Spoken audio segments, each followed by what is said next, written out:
અમદાવાદમાં હવે રિક્ષાની મુસાફરી બની મોંઘી. લઘુત્તમ ભાડું 20 રૂપિયાથી વધારીને કરાયું 25 રૂપિયા. પ્રતિ કિલોમીટરના હવે 15ની જગ્યાએ 20 રૂપિયા ભાડું. ટ્રાન્સપોર્ટ કમિશનરે આપી મંજૂરી. વધતા જતા સીએનજીના ભાવને કારણે હવે રિક્ષા ચાલકોને પણ ભાડામાં વધારો કરવાની આપવામાં આવી મંજૂરી.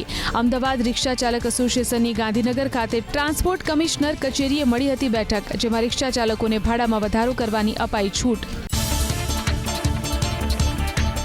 વડોદરા રેલવે સ્ટેશન પર યાર્ડ રિમોડેલિંગ અને ટ્રેક ઇન્ફ્રાસ્ટ્રક્ચરના આધુનિકીકરણને લઈ પ્લેટફોર્મ નંબર 5 અને 6 1 જુલાઈ સુધી રહેશે બંધ. 140 ટ્રેનના બદલાયા સ્ટેશન. વિશ્વામિત્રી, છાયાપુરી અને બાજવા સ્ટેશન પર અપાયા ટ્રેનનો સ્ટોપેજ.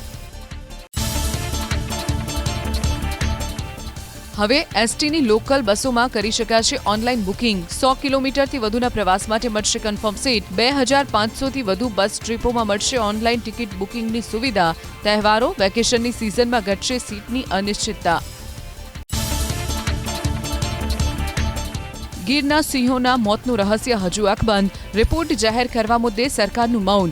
મોતનું ચોક્કસ કારણ જાણવા માટે સિંહોના લોહીના નમૂના ગાંધીનગર સ્થિત લેબમાં મોકલાયા, પણ રિપોર્ટમાં શું આવ્યું તે અંગે વન વિભાગ ચૂપ.